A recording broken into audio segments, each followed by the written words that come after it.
بسم اللہ الرحمن الرحیم۔ السلام علیکم۔ اماں برکتے کی آنکھوں سے نیند کوسوں دور تھی۔ رات آدھی سے زیادہ گزر چکی تھی۔ ساری کائنات جیسے چپ کی چادر اوڑھے لیٹی تھی اور سر شام بستر پر خراٹے لینے والی اماں برکتے جاگ رہی تھی۔ بار بار کالی چادر میں لپٹا سراپا ان کی نظروں کے سامنے آ جاتا اور وہ بے چین ہو کر کروٹیں بدلنے لگتی۔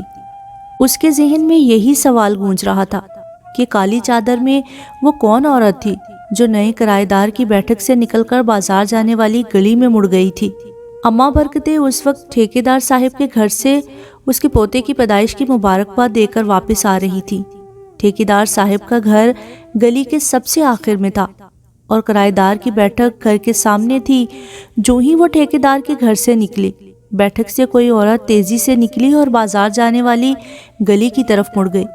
وہ حیران پریشان وہیں کھڑی کی کھڑی رہ گئی۔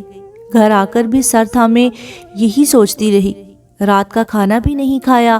سریا نے 3 بار آ کر کھانے کا پوچھا مگر اس نے انکار کر دیا۔ سریا بھی حیران تھی کہ آج اماں کو ہو کیا گیا ہے جو کھانا بھی نہیں کھا رہی اور پریشان بھی لگتی ہے، بات بھی نہیں کر رہی۔ برتن سمیٹ کر وہ سونے کے لیے چلی گئی پر اماں کافی رات تک نہیں سوئی۔ اماں برکتے پورے محلے کی جانی پہچانی شخصیت تھی۔ بیوہ تھی، 2 دکانیں تھیں جن کے کرائے سے گزر بسر ہو رہی تھی۔ ایک ہی بیٹی تھی جس کی شادی کے لیے آج کل کوشش کر رہی تھی۔ یہ عام سا محلہ تھا جہاں تقریباً سب لوگ ایک ہی جیسے ہوتے ہیں، کسی کا کوئی راز نہیں ہوتا، سب ایک دوسرے کے حالات سے واقف ہوتے ہیں۔ اماں برکتے کا سب لوگوں کے گھروں میں بے تکلفانہ آنا جانا تھا۔ ان کی سب لوگ عزت کرتے تھے۔ اس میں ایک عادت بری تھی کہ کسی بھی بات کو بہت بڑھا چڑھا کر بیان کرتی تھی۔ اس عادت کی وجہ سے کئی بار اسے شرمندگی کا سامنا کرنا پڑا تھا، پھر بھی اپنی عادت سے باز نہیں آتی تھی۔ اب جس دن سے اس نے نئے کرایہ دار کی بیٹھک سے کسی کالی چادر والی عورت کو نکلتے دیکھا تھا، اس کا سکھ چین رخصت ہو گیا تھا۔ اسے اندازہ نہیں ہو سکا تھا کہ وہ کوئی عورت تھی یا لڑکی۔ بہرحال اس کا خیال یہی تھا کہ وہ اسی محلے کی کوئی لڑکی تھی۔ نئے کرایہ دار کو اس محلے میں آئے ہوئے 2 ماہ ہو چکے تھے۔ وہ کسی فیکٹری میں ملازم تھا، دیکھنے میں اچھا تھا، اگرچہ نیا آیا تھا، پھر بھی محلے والوں کے دکھ درد میں شریک ہونے کی کوشش کرتا تھا۔ اس سے پہلے بھی وہاں کئی کرایہ دار آ کر رہتے تھے کیونکہ وہ بیٹھک صرف کرایہ داروں کے لیے ہی مخصوص تھی۔ یہ بیٹھک نواب دین دودھ والے کی تھی جو وہ ضرورت مندوں کو کرائے پر دیتا تھا۔ آج تک محلے والوں کو اس معاملے میں کوئی شکایت نہیں ہوئی تھی، اس لیے کبھی بھی کسی نے نواب دین سے باز پرس نہیں کی تھی کہ وہ غیر آدمی کو محلے میں کیوں جگہ دیتا ہے۔ مگر اب جو اماں برکتے نے دیکھا تھا وہ اس کے ہوش اڑا گیا تھا۔ پہلے تو اس نے سوچا کہ محلے کے معتبر افراد کو بلا کر یہ ساری بات بتا دے، پھر اس نے فیصلہ کیا کہ خود ہی اس معاملے کی چھان بین کرے گی۔ اس نے محلے کی جوان لڑکیوں پر کڑی نظر رکھنا شروع کر دی۔ محلے میں کتنی ہی جوان لڑکیاں تھیں۔ ماسٹر احمد کی بیٹی شاہدہ، صدیق کباڑیے کی بیٹی ریشما، ٹھیکیدار صاحب کی بیٹی فریحہ تھی، پھر اور بھی کئی جوان ہوتی لڑکیاں تھیں۔ اب اماں کی نظر سب کی نقل و حرکت پر تھی۔ آج دوپہر کے وقت ہی لائٹ چلی گئی۔ گرمی کا موسم تھا۔ محلے کے تمام مرد اپنے اپنے کام کاج پر گئے ہوئے تھے۔ عورتیں بھی گھر کے کاموں سے فارغ ہو چکی تھیں۔ اماں برکتے نے چارپائی گلی میں نکال لی۔ گلی میں ہوا تھی، اس کی دیکھا دیکھی دوسری عورتیں بھی گھروں سے نکل آئیں۔ آپس میں سب بات چیت کرنے لگے۔ لڑکیاں بڑی عورتوں سے ذرا ہٹ کر خوش گپیوں میں مصروف تھیں۔ اماں برکتے نے بات کرتے کرتے لڑکیوں کی طرف دیکھا تو چونک پڑی۔ صدیق کباڑیے والی کی بیٹی ریشما نے کالی چادر اوڑھ رکھی تھی۔ وہ کسی بات پر کھلکھلا کر ہنس رہی تھی۔ ریشما بہت شوخ لڑکی تھی۔ اماں کو یقین ہو گیا کہ ہو نہ ہو ریشما ہی وہ لڑکی ہے جو کرایہ دار کی بیٹھک سے نکلی تھی۔ اس نے گہری نظر کہکہے لگاتی ریشما پر اور پاس بیٹھی سریا کو بھی دیکھا جو ململ کا سفید دوپٹہ اوڑھے اپنی قمیض پر کڑھائی کر رہی تھی۔ سریا بہت کم گو لڑکی تھی، کبھی اونچی آواز میں نہ بولتی، ہمیشہ نظر جھکا کر بات کرتی۔ اماں کو اپنی بیٹی پر فخر محسوس ہوا۔ اس نے قریب بیٹھی ماسٹر احمد کی بیوہ صابرہ سے کہا، آج کل کی لڑکیوں کو ذرا بھی شرم و حیا نہیں، بزرگوں کے پاس بیٹھ کر ٹھٹھے لگا رہی ہیں۔ ہاں تو اور کیا، صابرہ نے اماں کی ہاں میں ہاں ملائی۔ اب ریشما کو ہی دیکھ لو، ہر وقت اس کے دانت نکلے رہتے ہیں۔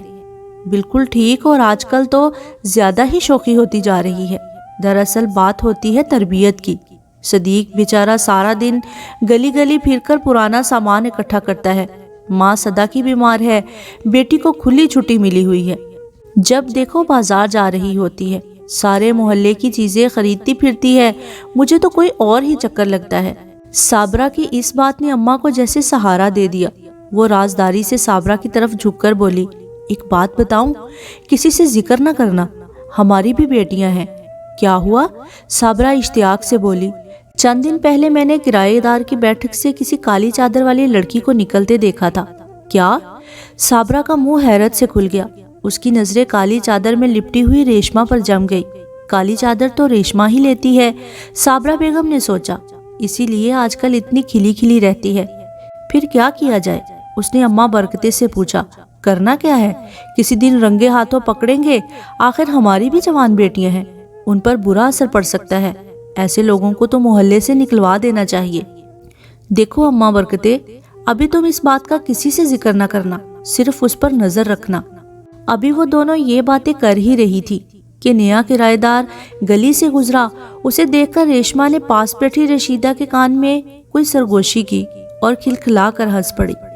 صابرہ اور اماں برکتے نے معنی خیز نظروں سے ایک دوسرے کی طرف دیکھا۔ اب تو شک کی کوئی گنجائش ہی نہیں تھی۔ کچھ دن اور گزرے، اماں کے ساتھ ساتھ اب صابرہ بھی ریشما پر نظر رکھتی تھی۔ انہی دنوں ریشما کے لیے ایک رشتہ آیا۔ لڑکا کسی اسکول میں پیون تھا۔ لڑکے کی ماں نے ریشما کو کسی کے گھر دیکھا تھا، وہ اسے پسند آئی تھی، سو پتہ پوچھ کر ریشما کے گھر چلی آئی۔ ریشما کی ماں جوڑوں کے درد میں ایک عرصے سے مبتلا تھی، چلنا پھرنا محال تھا، سو اس نے اماں برکتے کو مشورے کے لیے بلا لیا۔ اماں اس عورت کی شرافت اور سادگی دیکھ کر سوچ رہی تھی کہ اتنے شریف لوگ ہیں اور کیسے بری لڑکی کو بہو بنانے کا سوچ رہی ہے۔ ریشما کی ماں نے صدیق سے مشورہ کر کے جواب دینے کا کہا تو لڑکے کی ماں نے کہا کہ وہ چند دنوں تک دوبارہ آئے گی۔ وہ عورت ریشما کے گھر سے اماں برکتے کے ساتھ ہی نکلی تھی۔